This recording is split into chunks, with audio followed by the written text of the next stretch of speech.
저희가 지금 6월부터 저희 사도행전 말씀을 저희가 같이 나누고 있는데 오늘날 교회가 세상 속에서 많이 이렇게 정체되어져 있거나 아니면 이제 퇴보하고 있다고 생각하는 이 시대에 과연 하나님의 나라도 그런 것인가 라는 생각을 우리가 해봐야 될 것 같고 처음에 이제 1세기에 처음 예수님께서 세우셨던 그 교회의 모습은 어떠했는지 우리가 사도행전의 이야기를 통해서 같이 은혜를 나누고 있습니다. 오늘 지난주에 그 야고보가 순교하고 그 다음에 베드로가 감옥에 갇힌 그 장면까지 저희가 함께 말씀을 나누었는데요. 그 고난받는 1세기 교회의 모습 속에서 그러면 하나님은 그 고난 가운데 있는 우리를 그냥 내버려 두시는가 하는 것이죠.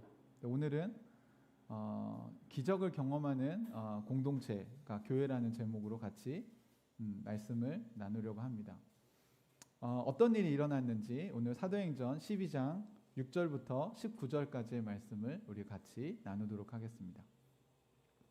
신약성경 사도행전 12장 6절부터 19절까지 말씀을 우리 같이 교독하도록 하겠습니다. 제가 가진 성경은 182쪽, 183쪽에 있습니다.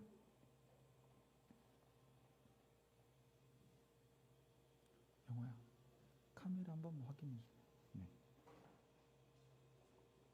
사도행전 12장 6절부터 19절까지 말씀을 같이 교독하겠습니다. 제가 먼저 한 절 읽고 여러분이 한 절 읽고 같이 읽을 텐데요. 여러분, 성경은 그런 신비한 책이라고 먼저 생각하지 마시고 우리 실제로 1세기에 있었던 일을 먼저 기록한 책이라는 거를 좀 생각하시면서 어떤 이야기가 여기에 있는지 먼저 좀 이해하시면서 성경을 읽으시면 좋을 것 같습니다.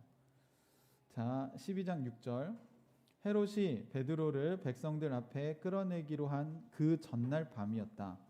베드로는 두 쇠사슬에 묶여 군인 두 사람 틈에서 잠들어 있었고 문 앞에는 파수꾼들이 감옥을 지키고 있었다.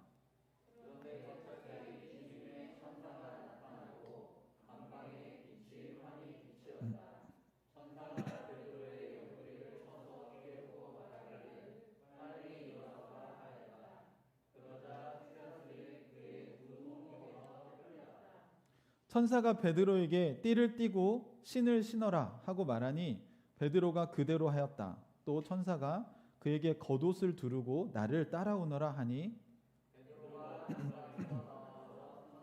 떠나갔다. 베드로는 천사가 하는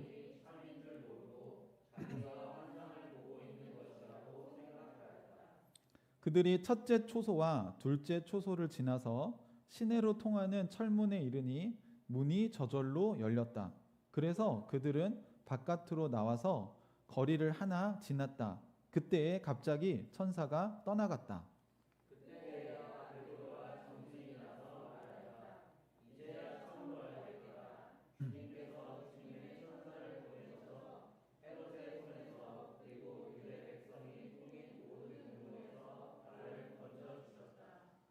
이런 사실을 깨닫고서 베드로는 마가라고도 하는 요한의 어머니 마리아의 집으로 갔다. 거기에는 많은 사람이 모여서 기도하고 있었다.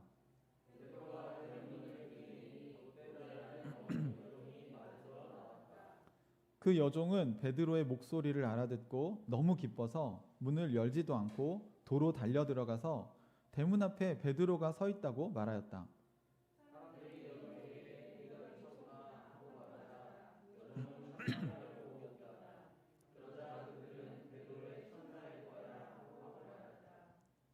그동안에 베드로가 줄곧 문을 두드리니 사람들이 문을 열어서 베드로를 보고 깜짝 놀랐다.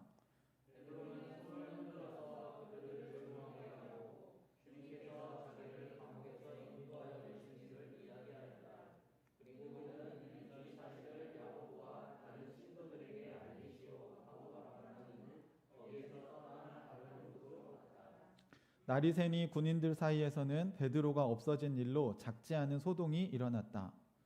헤롯은 샅샅이 찾아보았으나 베드로를 찾지 못하고 경비병들을 문초한 뒤에 명령을 내려서 그들을 사형에 처하였다.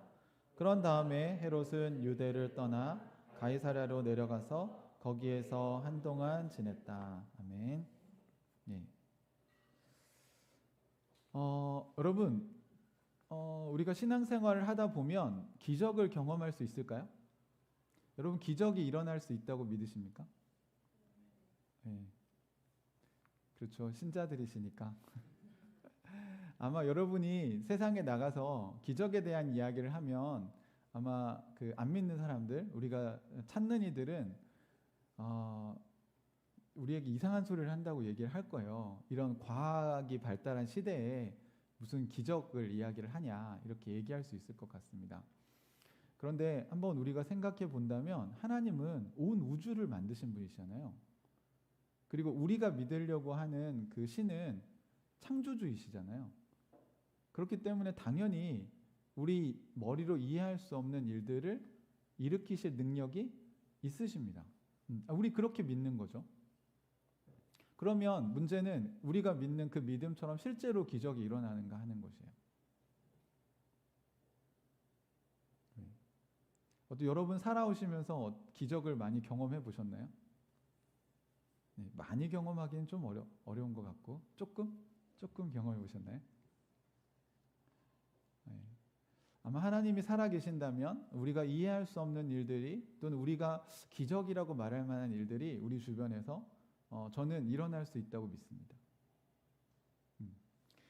그런데 여기서 우리가 한 가지 생각해야 될 건 기적이라고 하는 게 사람들이 만들어낼 수 있는 것인가 하는 것이에요. 다시 말하면 우리가 하나님께 기적을 요구하고 기도하면 하나님이 그 기적을 일으키시는 것인가? 아니면 기적은 우리가 예기치 못한 때에 예기치 못한 방식으로 하나님이 우리에게 주시는 마치 선물과 같은 것인가 하는 것입니다. 저는 성경이 말하는 기적은 인간이 열심히 기도한다고 해서 얻어낼 수 있는 것이 아니라고 생각합니다. 기적의 주도권은 철저히 하나님에게 있는 것이죠. 그러니까 뭐 기분 나쁘실지 몰라도 하나님이 하고 싶으시면 하는 거고요. 하나님이 하기 싫으시면 그냥 안 하는 겁니다. 다만 우리는 그 하나님의 사랑과 정의로우심을 믿는 것뿐이죠. 여러분, 선물이라고 하는 거는 우리가 사실 막 요구해서 얻어내는 게 아니잖아요. 원래 선물은 이렇게 사랑하는 사람 또는 우리가 좋아하는 사람에게 선물을 하려고 여러분이 그 사람을 잘 관찰하고 그 사람을 묵상해보고 이 사람은 뭘 좋아하지? 어떤 선물을 지금 해주면 이 사람이 가장 기뻐할까? 늘 여러분이 생각하시다가 그 선물을 준비해서 이렇게 짠 이렇게 주는 게 선물이죠. 그죠? 근데 요즘은 제가 뭘 선물해야 될지 사람들이 잘 모르니까 그 사랑하는 힘든 과정을 하기 싫어서 그런 건지 선물 뭘 원하는지 물어보고 그냥 그걸 사주는 거를 선물이라고 얘기하는 것 같습니다. 여러분 사실 선물을 하려면요 그 사랑의 수고가 수반되어져야 합니다. 그러니까 상대방의 삶에 관심이 없는데 좋은 선물을 해주는 건 어려워요.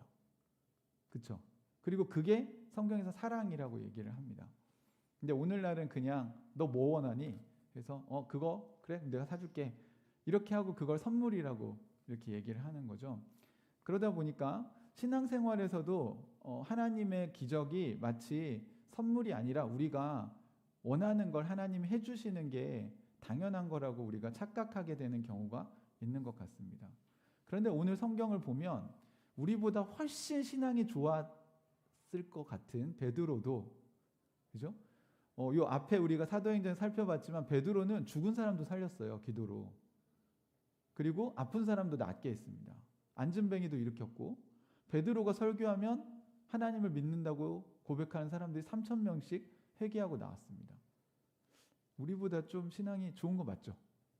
좀 좋은 게 아니라 많이 좋은 것 같은데 그러면 베드로 같은 사람이야말로 하나님의 마음을 읽어내고 하나님이 기도에 응답하실 때 바로바로 알아채고 그래야 되지 않을까요? 그런데 우리가 지금 사도행전을 살펴본 것처럼 베드로가 환상 중에 기도하면서 하나님의 음성을 들었지만 그 음성을 거부하는 것도 봤죠. 네. 하나님 저는 그렇게 못합니다. 이렇게 얘기도 하고 오늘은 더 재밌는 이야기가 여기 사실 여러분 읽으셨는데 네. 베드로가 지금 헤로드 왕에게 잡혀가지고 감옥에 들어가 있습니다. 그리고 이 6월절이 되면 베드로를 처형시키려고 지금 준비를 하고 있었어요. 유대 종교자들, 지도자들이 이 교회가 부흥하는 것을 보면서 너무 배가 아파가지고 저 교회 지도자들을 다 죽였으면 좋겠다고 생각하고 있는데 마침 헤로드 왕이 그거를 대신 해주고 있는 것이죠. 그래서 야고보를 죽였더니 헤로드 왕의 인기가 올라가기 시작했잖아요. 그러니까 지지율이 올라가니까 그 다음에 베드로도 잡아다가 지금 죽이려고 준비하고 있는 상황입니다. 그래서 오늘 읽지 않았지만 이 앞에 보면 베드로가 혹시라도 탈출할까봐, 그 당시에 예루살렘 교회 지도자잖아요. 그러니까 베드로가 탈출할까봐 4명씩 경비병을 4그룹으로 나눠서 사중으로 그 문을 지키고 있었다고 누가가 기록하고 있습니다. 그러니까 보통 여러분 한번 그 영화 같은 거에서 생각해 보시면 그 감옥에 들어가는데 그 철문 같은 게 있잖아요. 철문. 그 앞에 이렇게 경비병들이 한 2명 서 있지 않습니까? 보통 이 당시도요, 한 2명이 서 있으면 충분히 지킬 수 있는 문입니다. 그렇죠? 보통은 평상시엔 1명이 지켜요. 이 철문 앞에 1명. 1명씩. 그것도 여기 보면 초소가 기본적으로 2개가 있거든요. 그러니까 이 철문이 최소한 감옥으로 들어가기 전에 하나, 둘, 그 다음에 3번째 감옥문도 있는 거죠.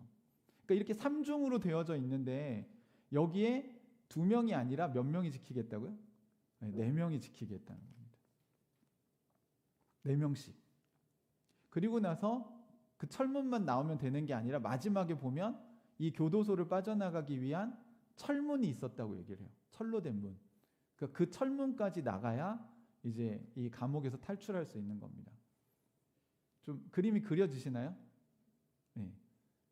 여러분 성경에 그렇게 지금 나와 있어요.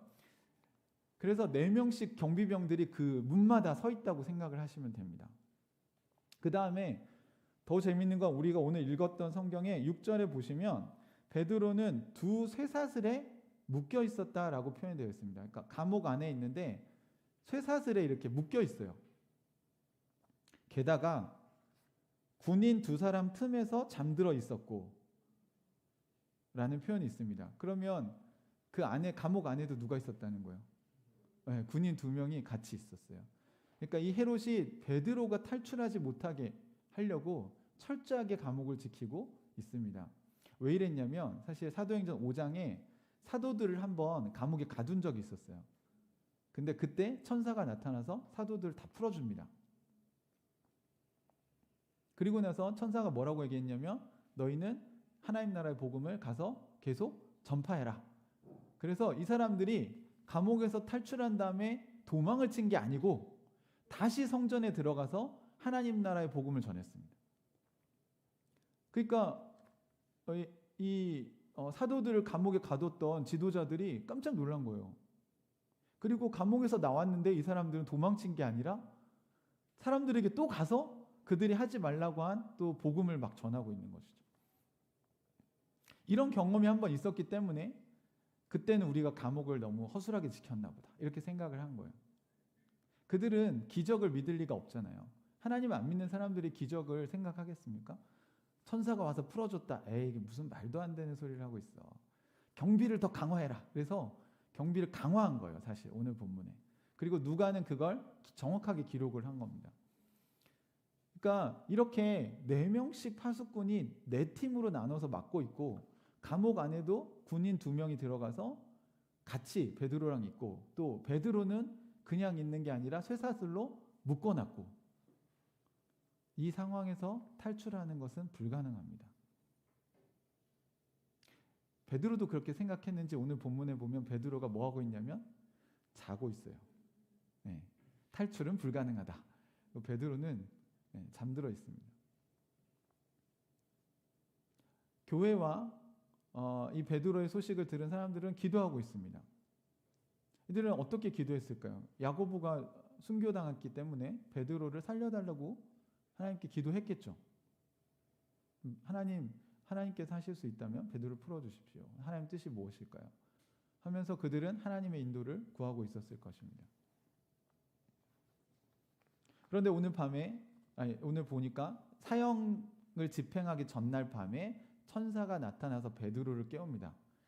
뭐 성경에는 그냥 이렇게 옆구리를 쳐서 깨웠다고 나오는데 느낌상 옆구리를 쳤다면 누워있어 잤을 테고, 그죠? 네, 발로 이렇게 일어나 이렇게 천사가 베드로를 깨우고 있어요. 그리고 베드로한테 빨리 일어나서 이제 옷을 입고 지금 나를 따라와라 이렇게 얘기를 합니다. 그랬더니 베드로가 일어나서 따라가려고 하니까 쇠사슬이 풀어졌다고 나와요. 그리고 천사를 따라서 이렇게 쭉 가는데 파수꾼들이 마치 베드로와 천사를 보지 못하는 것처럼 묘사되어져 있습니다. 그리고 문은 저절로 이렇게 열렸다고 나와요. 그리고 마지막에 오늘 여러분 10절에 보시면 그들이 첫째 초소와 둘째 초소를 지나서 시내로 통하는 철문에 이르니 문이 저절로 열렸다. 그래서 그들은 바깥으로 나와서 이제 감옥의 바깥이겠죠. 거리를 하나 지나갔다 이렇게 나옵니다. 그러니까 우리로 지금으로 치면 한 블록 정도를 지나간 거죠. 이렇게 길을 가는데 이렇게 한 블록을 넘어간 거예요. 그랬더니 그때 갑자기 천사가 이제 떠나갔다는 거 보니까 아마 천사가 이제 없어졌겠죠. 그리고 나서 11절을 우리 같이 한번 읽어보겠습니다. 11절 같이 한번 읽어봅시다. 시작. 그때야 베드로가 정신이 나서 말하였다. 이제야 참으로 알겠다. 주님께서 주님의 천사를 보내셔서 헤롯의 손에서 그리고 유대 백성이 꾸민 모든 음모에서 나를 건져주셨다라고 이렇게 기록을 했습니다. 그 전까지는 베드로가 정신이 없었다는 거예요. 정신이 이제 났으니까. 그래서 성경에 보면 9절에 베드로는 천사가 하는 일이 참인 줄 모르고 자기가 환상을 보고 있는 것이라고 생각하였다 이렇게 기록을 하고 있습니다. 천사를 따라가면서도 베드로는 비몽사몽간인 것 같아요. 그리고 지금 자기가 이게 저 꿈인가? 진짠가? 이거 꿈이겠지? 이렇게 하면서 그 천사를 따라가고 있었다고 성경이 기록을 했어요. 이거는 베드로가 나중에 누구한테 얘기를 해줬겠죠. 그때 있잖아, 나는 이게 진짜인 줄 몰랐어. 난 자다가 이게 꿈인 줄 알았어. 그런데 언제 정신이 들었냐면 이제 감옥을 다 나와서 거리를 하나 지나가고 난 다음에 한 블록 정도 예루살렘 도시로 들어오고 나니까 천사가 없어졌고 그때서야 하나님께서 나를 감옥에서 구원해 주셨구나, 건져내셨구나를 그때 깨달았어 라고 이야기하고 있는 것입니다. 베드로가 경험한 지금 이 기적 속에 베드로가 이것을 예상했다라고 느껴지세요? 베드로는 그날 천사가 와서 자기를 구해줄 거라고 전혀 기대하지도 않고 그냥 잠들어 있었어요. 그리고 여러분, 우리가 지난주에도 잠깐 다뤘지만 21세기 성도들이 죽음에 대해서 두려워했다고 생각하시면 여러분 성경을 이해하실 수 없습니다. 그래서 지난주에도 다뤘지만 야고보는 순교했고 베드로는 천사가 와서 구해주니까 하나님이 야고보는 기도를 안 들어주시고 베드로의 기도만 들어주시는 것 같다. 왜 누구는 죽게 내버려 두고 왜 누구는 구해주냐, 이렇게 생각하는 게 여러분의 생각이라고 말씀드렸잖아요. 그러니까 그거는 이 세상에서 오래 사는 게 복이라고 하는 그냥 세상 사람들의 생각과 별로 다르지 않은 가치관 때문에 그런 거예요. 실제로 우리는요, 하나님을 만나는 게 훨씬 더 좋은 겁니다. 성경에 있는 신앙의 인물들은 다 그 얘기를 해요. 대표적으로 바울이 그렇죠. 여러분이 잘 아는 성경 구절, 내가 살아도 주를 위해서 살고 죽어도 주를 위해서 죽나니 내가 사나 죽으나 다 주님의 것이다. 근데 그 얘기할 때 그 앞에 무슨 얘기를 했냐면 나는 빨리 죽고 싶다는 얘기를 먼저 했어요. 나는 빨리 예수님 만나고 싶어. 나는 빨리 예수님 만나서 예수님이랑 같이 교제하고 그 하나님 나라를 살고 싶어. 무지개 다리 건너서 황금마차 타는 게 하나님 나라가 아니에요, 여러분. 성경은 그걸 얘기하고 있지 않아요. 성경의 하나님 나라는요, 하나님을 만나서 하나님과 함께 사는 것을 얘기하는 것입니다. 왜요? 하나님이 너무 좋으니까. 그래서 사도행전의 신앙의 지도자들은 전부 다 하나님 나라에 빨리 가기를 원했습니다. 그런데 내가 이 땅에 남아있는 이유는 아직 하나님께서 나에게 맡기신 일이 있기 때문에 내가 죽어서 하나님 나라 가는 게 더 좋지만, 하지만 여기 남아서 여러분과 같이 하나님 나라를 위해서, 또 하나님을 아직 알지 못하는 사람들을 위해서 우리가 그 하나님 나라의 복음을 전파하는 일들이 의미 있고 소중한 일이기 때문에, 그게 하나님이 기뻐하시는 일이니까 그걸 하기 위해서 아직 남아있는 것 뿐이다 라고 얘기를 합니다. 여러분, 하나님은요 야고보와 베드로를 똑같이 사랑하세요. 저는 야고보가 더 부러워요. 이 깨어진 세상에서의 삶을 빨리 마감했잖아요. 하나님 나라에서 영원한 그 삶을 누리게 될 텐데,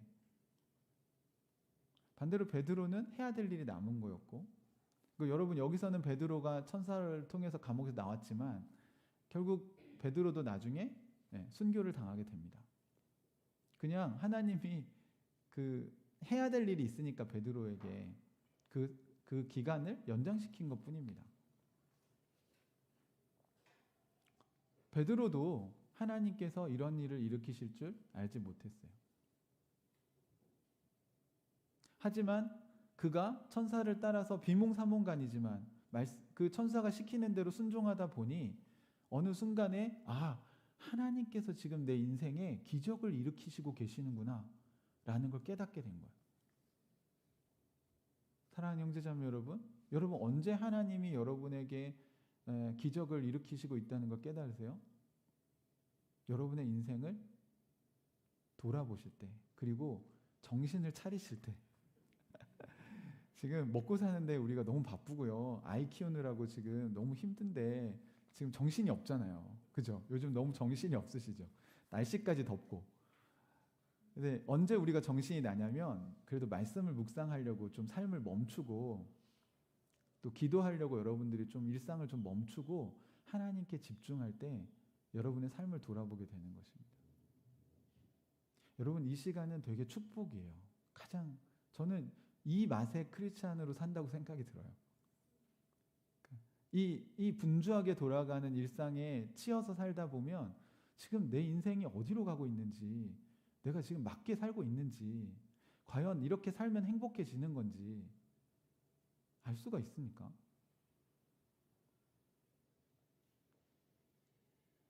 여러분, 노를 열심히 살면 행복해질 거라고 착각하시면 안 됩니다, 여러분. 생각해 보세요. 망망대해에 이렇게 배가 있는데 우리의 인생이 항해와 같다면, 여러분이 노를 열심히 저으면 육지에 가서 닿을까요? 만약에 그 방향이 육지와 반대 방향이면 어떻게 될까요? 여러분 들어보셨죠? 방향이 속도보다 중요하다. 속도의 문제가 아니고 방향의 문제다. 근데 많은 크리스찬들이 자신이 노를 젓고 있는 방향이 하나님이 원하시는 방향인지 점검하지 않은 채 너무 열심히 노만 젓고 있어요. 너무 열심히 살아요. 열심히 사는 건 좋죠. 하지만 한 가지 반드시 점검해야 될 게, 올바른 방향으로 노를 저어야 그게 효과가 있는 것입니다. 지금 여러분이 쏟아붓고 있는 그 삶의 목표가 하나님께서 원하시는 방향으로 가고 있다면 그럼 너무 잘 하신 거예요. 어떻게 알 수 있어요? 여러분이 삶을 멈추고 여러분의 인생을 한번 돌아보시면, 내가 하나님의 인도를 받고 있구나. 그게 기적이죠. 베드로는 정신이 나서 그가 깨달은 게 무엇입니까? 주님께서 나를 건져내셨구나. 이거 하나님께서 하신 일이구나 를 깨닫는 것입니다. 저는 저희들의 일상에도 많은 기적이 있다고 생각이 들어요. 저렇게 아이를 보면 여러분 무슨 생각이 드세요? 저 조그마한 아이가 참 살겠다고, 그죠? 엄마 뱃속에 있다 나와서 저 생명을 보면 기적이라는 생각이 듭니다. 또 이번 주에 제가 한 자매가 기도하다가 저한테 이제 하나님께서 주신 음성을 같이 나눠줘서, 또 이렇게 너무 신비하게 듣지 마시고 자매님께 기도하시면서 목사님 위해서 기도하는데, 목사님께서 좀 이렇게 운동을 하시면서 근육을 키우시는데 하나님 그걸 열심히 하셨으면 좋겠다고 생각을 한다고 그런 얘기를 해줬어요. 뭐 이런 걸 얘기하시나 뭐 이런 생각이 드시죠? 근데 제가 되게 깜짝 놀란 게 뭐냐면 지난주부터 제가 팔굽혀펴기를 다시 시작했거든요. 그러니까 윗몸 일으키기를 막 하고 너무 이렇게 근육이 막 없어지는 것 같아서 운동을 다시 시작을 했는데, 아니 그걸 어떻게 이 자매가 알지? 네. 제가 아무에게도 얘기하지 않은 건데, 그리고 제가 깜짝 놀랐어요. 그래가지고 그거 어떻게 알았냐? 나 이번 주부터 운동 시작했는데. 근데 하나님이 그거를 계속 하기를 원하신다. 그래서 나 이제 좀 지칠만한데 원래 그렇잖아요. 우리 작심삼일 있잖아요. 제가 이거 너무 힘든데 그만할까? 이렇게 할 만할 때 이 하나님이 기뻐하시는 일이구나 라고 저를 격려하고 하나님이 자신의 뜻을 알려주신 거잖아요. 그러면 여러분 보세요. 제가 이거를 하나님의 뜻으로 알고 이번 주도 열심히 하고 다음 주도 열심히 하고 또 한 달간 열심히 하고 2달간 열심히 하면 제 몸에 변화가 일어날까요? 다 아시네요. 그죠? 네, 기적이 일어나잖아요. 여러분 이런 생각 안 해보세요? 우리가 기껏 팔굽혀펴기 몇 개 하고 윗몸 일으키기 몇 개를 한다고 해서 우리 몸에 살이, 지방이 필요 없는 살은 없어지고 필요한 근육들이 생겨난다는 게 기적이라고 생각이 안 드세요? 저는 이거 놀라운 일인 것 같아요. 우리가 한 게 뭐가 있어요? 기껏해야 팔굽혀펴기 몇 개 한 거고 기껏해야 윗몸 일으키기 몇 개 한 건데 어떻게 우리 몸에 건강이 회복되냐고요. 반대로 생각해 보면 여러분, 하나님 저에게 건강을 주십시오 라고 열심히 기도하는 사람들이 계신데 그러면 하나님이 그 사람에게 뭐라고 얘기하실까요? 네, 운동 좀 해라. 그죠? 운동은 안 하면서 기도만 열심히 하면 하나님이 참 난감하실 것 같아요. 하나님은 그 사람에게 건강을 주시고 싶은데, 그죠? 근데 하나님과 소통이 안 되니까, 그러니까 우리가 말하는 기도가 자기의 소원만 계속 얘기를 하고 하나님이 우리에게 말씀하시는 건 잘 못 듣는 거예요.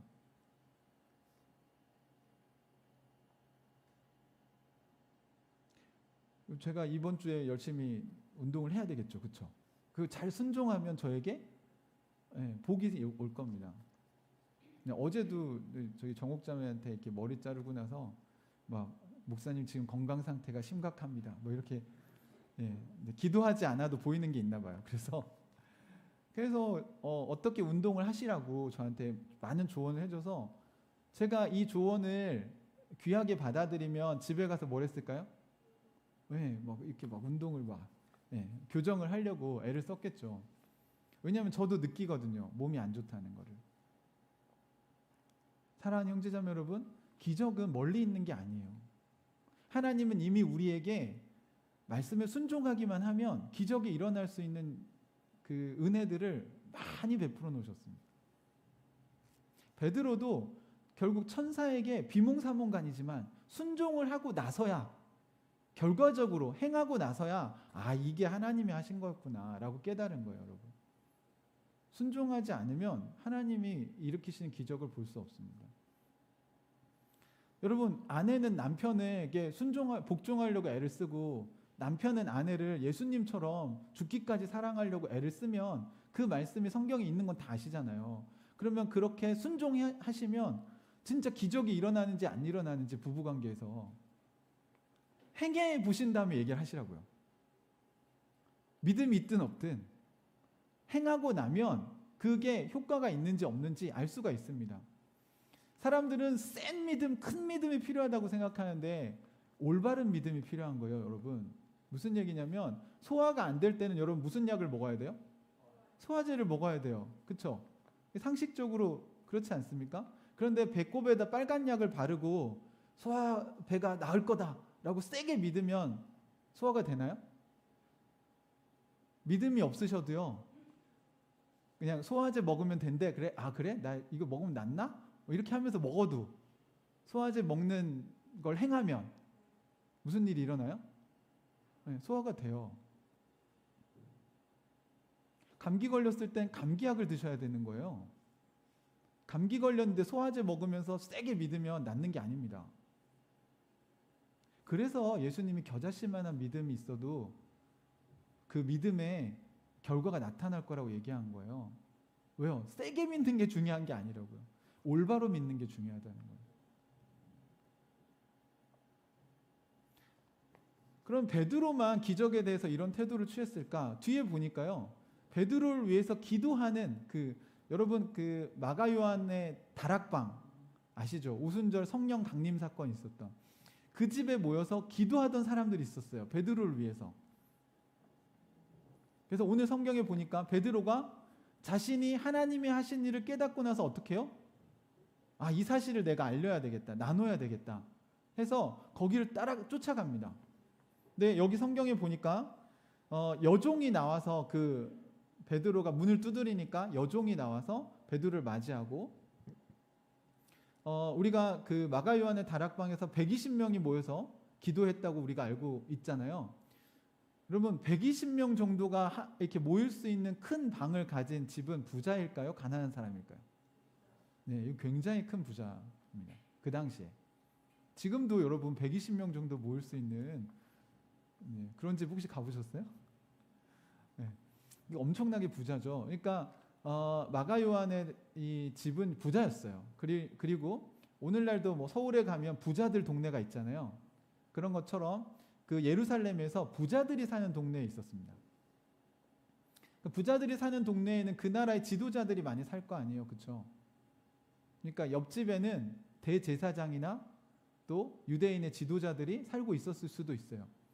근데 여기 볼 때 종도 있고 사람도 많이 모일 수 있는 걸로 보니까 굉장히 큰 부잣집입니다.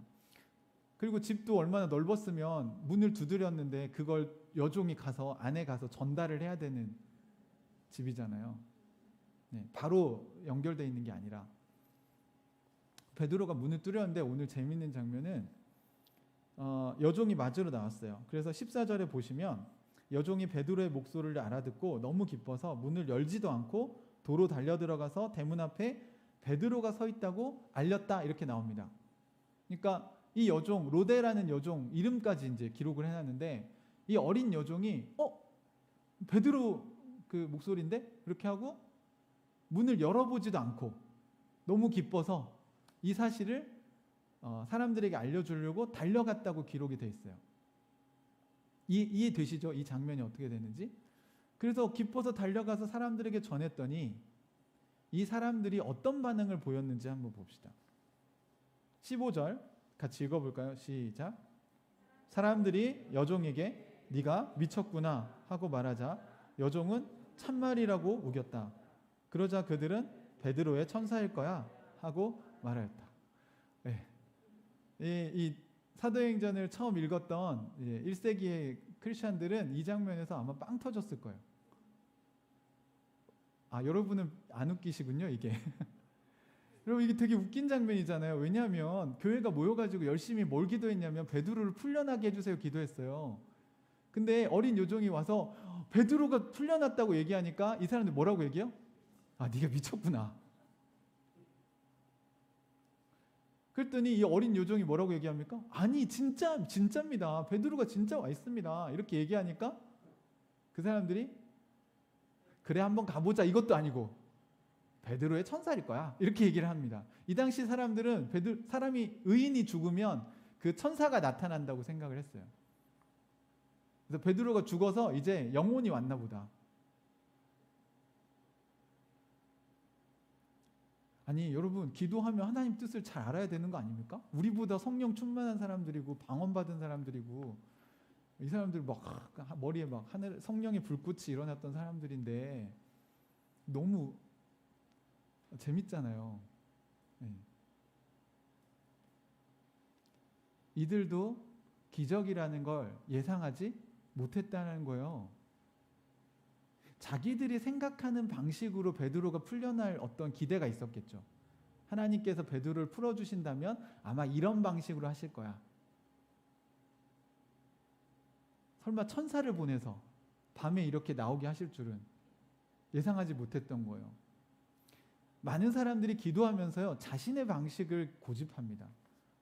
그리고 본인이 원하는 방식으로 기적이 일어나야 된다고 하나님께 요구해요. 그리고 하나님이 그 기도에 응답해 주시지 않으면 하나님이 나를 사랑하지 않는다고 얘기합니다. 저는 가끔 누가 신이고 누가 종인지 헷갈리는 것 같아요. 우리가 종이고 그분이 신이시잖아요. 그러면 그분이 우리보다 훨씬 더 지혜롭고 그분이 훨씬 더 잘 아시지 않을까요? 그래서 우리가 하나님을 왕으로 모시는 거 아닙니까? 우리의 멘토로 모시는 거고 우리의 주인으로 모시는 거 아닙니까? 그런데 왜 우리가 하나님이 이런 방식으로 일하셔야 합니다. 하나님은 이렇게 기적을 행하셔야 됩니다. 라고 요구하고 그대로 하지 않을 때 우리는 하나님에 대해서 쉽게 하나님 사랑이 없어. 하나님 안 살아계셔. 하나님 없어. 이렇게 단정적으로 얘기하는 걸까? 이건 마치 이런 것과 같아요. 여러분. 여러분 집에 이제 6 초등학생 아이가 있는데 엄마 운전은 이렇게 하는 거예요. 네? 엄마 운전을 이렇게 하셔야죠. 에이, 저리 나와봐요. 내가 운전할게. 이렇게 하면 운전대를 넘겨주시나요? 네. 누가 더 지혜롭고 누가 더 운전 경험 있고 누가 자격증을 갖고 있고 누가 운전할 수 있습니까? 어른이 해야죠. 근데 아이들이 자기들이 구분도 못하면서 막 이게 브레이크야 이게 악셀이야 이거를 막 거꾸로 얘기하면서 자기들이 뜻대로 하지 않는다고 엄마 아빠를 막 요구한다면 여러분 그거에 반응하실 수 있나요? 따라주실 수 있나요? 그런 건 따라주실 수가 없는 거예요.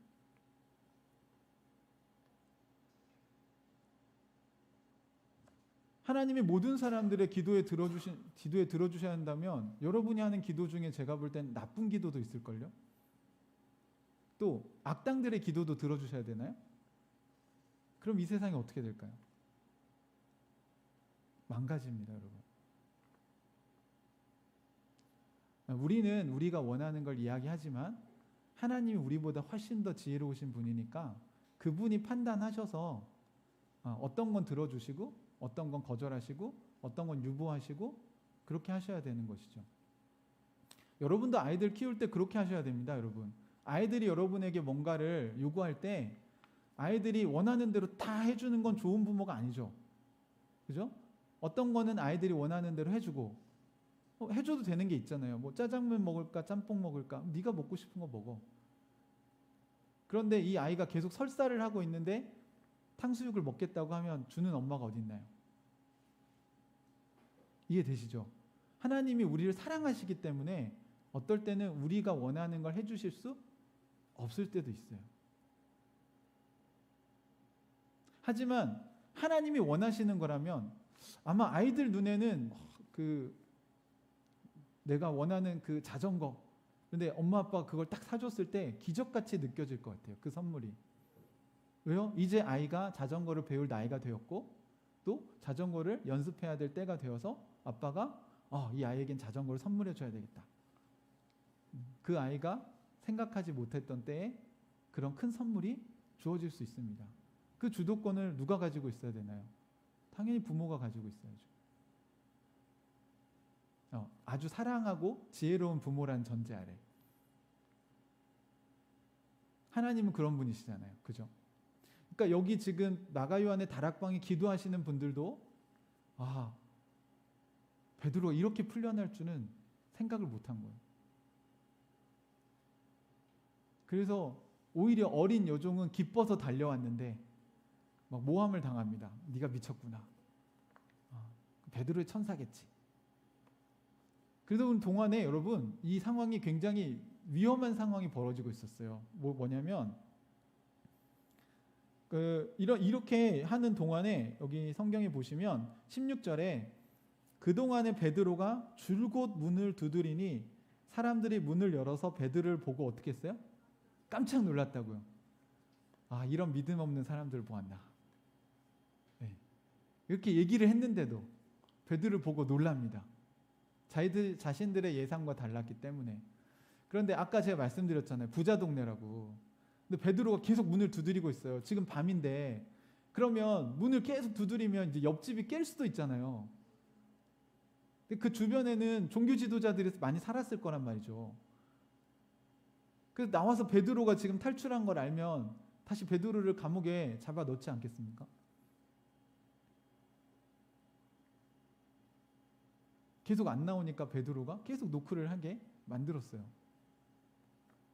이 정도로 여러분 여기 있는 사람들도 그들이 기도했지만 그들이 원하는 방식으로 하나님이 기적을 일으키시지는 않았다는 것입니다. 그리고 베드로가 이렇게 얘기하죠. 17절에 보면 베드로가 손을 흔들어서 그들을 조용하게 하고 이렇게 나오잖아요. 그러니까 지금 야 조용히 해 막 이렇게 한 거예요. 왜냐? 시끄럽게 하면 안 되는 상황이기 때문에. 그리고 들어가서 이렇게 얘기합니다. 주님께서 자기를 감옥에서 인도하여 내신 일을 이야기하였다. 여러분의 인생을 돌아보시면서 만약 하나님이 하신 일이 있다면 그걸 누구랑 나눠야 될까요? 우리 공동체에 함께 나눠야 합니다. 저도 하나님이 저에게 하신 일들을 여러분과 나누듯이 우리 교회 지체들 사이에 하나님이 하신 일들을 여러분 나누셔야 돼요. 그 나눔을 통해서 어떤 사람은 또 힘을 얻습니다. 베드로가 이 얘기를 해줌으로써 이들이 기도를 했는데 자신들이 예상치 못한 방식이었지만 하나님께서 우리의 기도에 응답하셨구나. 진짜 베드로가 왔구나. 그리고 그 사실을 알린 다음에 베드로는 이제 다른 장소로 자리를 옮깁니다. 나눔은 굉장히 중요한 거예요, 여러분. 여러분이 말씀 묵상을 하시면서 깨달은 것을 나누셔야 됩니다. 여러분이 깨닫는 것 자체가 기적이 아닙니까? 그건요, 여러분 안 믿는 사람들하고 성경을 같이 읽어보시면 되는데 이게 안 믿는 사람들은 같은 성경을 읽고 같은 설교를 들어도 깨닫지를 못해요. 근데 여러분이 이렇게 설교를 들으면서 그렇구나 뭐 이해가 되시잖아요. 근데 이게 좀 상식적인 것 같잖아요. 그냥 자연스럽고 그죠? 근데 이게 성령님께서 하시는 일이라는 거예요. 제 설교를 여러분 들으면서 여러분이 맞아 내 인생에서 하나님이 하셨던 일들이 생각나신다면 여러분 그분께 감사와 찬양과 경배를 드리십시오. 그것이 예배입니다. 하나님은 이 베드로의 사건을 통해서 우리에게도 그렇게 하신다는 걸 알려주고 싶으신 거예요. 하나님은 여러분과도 함께 하십니다. 여러분이 고난 가운데 있다면 전혀 탈출이 불가능한 감옥 같은 상황이라면 더더군다나 베드로에게 하신 것처럼 여러분에게도 하나님은 예상치 못한 방식으로 여러분을 그 어려움 속에서 구원해 내실 수 있는 분이십니다. 그 고난이 우리에게 유익하다면 하나님 잠시 거기에 우리를 머무르게 하실 수도 있습니다. 제가 팔굽혀펴기를 할 때는요 힘들어요. 저희 딸이 중2인데 은유랑 같이 팔굽혀펴기 하고 한 3일 지나니까 은유가 저에게 어떤 호소를 했을 것 같으세요? 아빠 팔이 아파. 운동해 보신 분들 알잖아요. 근육통이 생겨요. 그런데 그 근육통이 없이 근육이 생길 수 있나요? 없죠. 여러분 고난은 우리의 믿음을 성장시킵니다. 그렇다고 우리가 막 고난만 막 받아야 된다고 성경이 얘기하고 있지는 않아요. 하지만 우리의 인생에서 우리가 지나가야 될 필요한 고난들, 우리를 성장시키는 고난들이 있을 수 있다라는 것이죠. 그리고 하나님은 그런 우리를 그냥 내버려 두지 않으신다는 겁니다. 제가 지난주에 잘한 건 은유를 혼자 팔굽혀펴기하게 내버려 두지 않고 제가 같이 했다는 게 참 자랑스러운 것 같아요. 근데 이거를 하나님에게 배운 거예요. 왜냐하면 하나님은 하나님의 백성들이 고난 가운데 있는 거를 그냥 야 네가 알아서 해결해, 네가 알아서 나와 이렇게 얘기하시지 않는 분이시라는 거죠. 그분은 우리와 함께 하시는 분이십니다.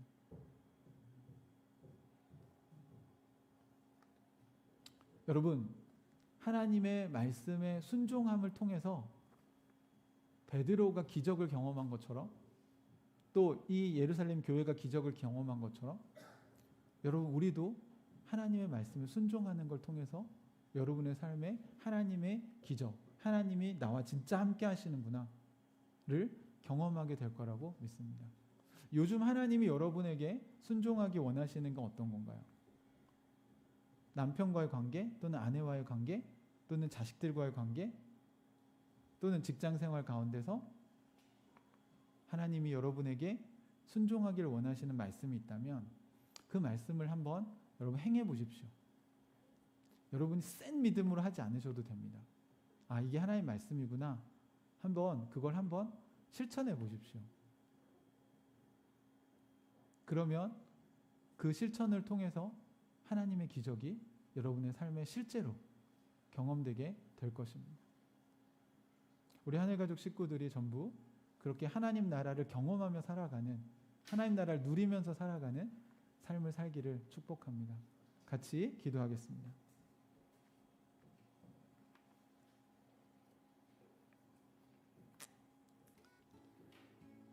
사랑하는 형제자매 여러분,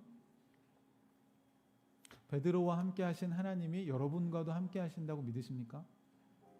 네, 만약 여러분의 삶이 지금 고난 가운데 있다면 일단 그 고난이 여러분이 스스로 자초한 것인지 아니면 내가 하나님을 따라가다가 하나님께 순종하다가 받는 고난인지 먼저 생각해 보셔야 돼요. 여러분이 스스로 자초한 고난이라면 회개하셔야 됩니다. 그런데 여러분이 예수님을 잘 따라가려고 하다가 당하는 고난이라면 여러분, 주님께서 여러분과 함께 하실 것입니다. 주님께서 천사를 보내서라도 지금도 여러분을 도와주실 수 있다고 여러분 믿으십니까? 힘을 내십시오. 오늘 아침에 이 말씀이 고난 가운데 있는 성도들에게 하나님의 축복이 임하는 말씀이 되기를 원합니다. 주님께서 여러분에게 요즘 순종하라고 말씀하시는 게 무엇인지 한번 잠시 묵상해 보시고 이 시간 하나님께서 여러분에게 깨닫게 해주신 것들을 가지고 같이 잠깐 기도하는 시간을 갖겠습니다. 같이 기도하겠습니다. 하나님,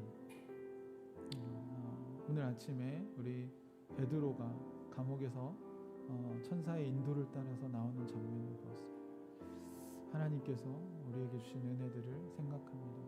주님, 저에게 주님께서 말씀하신 것에 순종할 수 있도록 주님 저에게 믿음을 주시고 힘을 주시옵소서. 하나님의 은혜가 오늘 이 아침에 임하게 하여 주시옵소서. 오 주님, 우리가 좀 순종하지 못하고 있는 부분들이 있다면 깨닫게 해주십시오.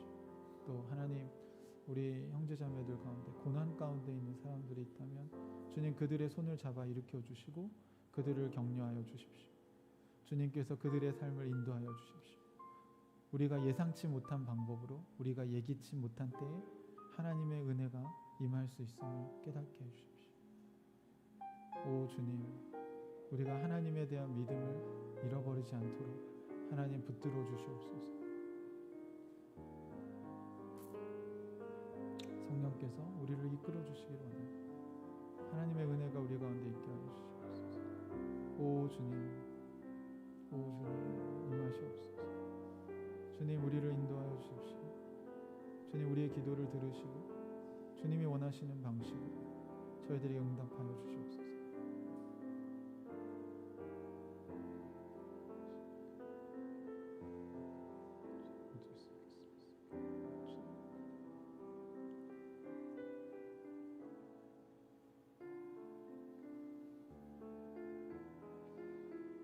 오늘 우리 교회 옆에 있는 지체들을 위해서 같이 한번 기도했으면 좋겠습니다. 우리 가운데 고난 가운데 있는 사람들이 있다면 우리가 베드로를 위해서 기도한 교회처럼 우리가 이 시간 서로를 위해서 중보기도 했으면 좋겠어요. 고난 가운데 있는 형제자매들, 어려움 가운데 있는 형제자매들을 하나님 도와주십시오. 주님, 그들의 경제적인 어려움 또는 부부관계의 어려움 또는 자녀와의 관계에서의 어려움 하나님께서 도와주시길 원합니다. 끝까지 예수님의 말씀에 순종할 수 있도록 하나님 은혜를 베풀어 주십시오. 그들을 위로해 주시고 지쳐있는 사람이 있다면 주님께서 안아주시고 격려해 주시고 다시 일으켜 주시도록 우리가 서로를 위해서 이 시간 기도했으면 좋겠습니다. 같이 기도하겠습니다. 하나님께서 우리 사랑하는 형제자매들의 삶에 은혜를 베풀어 주시기를 원합니다. 오 주님, 우리 지쳐있는 육신의 지금 체력이 고갈된 형제자매들이 있습니다. 성령께서 이 시간 그들의 몸을 붙잡아 주십시오. 또 하나님, 마음이 상하여서 고통 가운데 있는 사람들이 있습니다. 하나님, 세상에서 애매하게 고난받는 사람들이 있습니다. 주여, 그들의 직장에서 하나님 그들을 구원하여 주시옵소서. 그들의 상한 마음을 주님께서 위로하여 주시고 우리가 옳은 길을 계속해서 걸을 수 있도록 하나님 우리를 붙잡아 주시옵소서. 하나님, 믿음이 연약하여진 사람이 있다면 주님께서 그 믿음을 견고하게 하여 주시기를 원합니다. 하나님, 진리를 잃어버린 사람들이 있다면 그 진리에 대한 확신이 다시 회복되게 하여 주시옵소서. 넘어져 있는 자를 일으켜 주시고 하나님, 배고픈 자들을 먹이시고 쉼이 필요한 자들에게 안식을 주시고 용기가 필요한 자들에게 담대한 마음을 허락하여 주시옵소서. 주님, 상한 갈대를 꺾지 않으시는 그 하나님의 위로와 은혜가 임하게 하여 주시옵소서. 오 주여, 지치어 있는 형제자매들을 하나님 힘을 주시고 위로하여 주시고 하늘의 은혜가 임하게 하여 주시옵소서. 주님 감사합니다.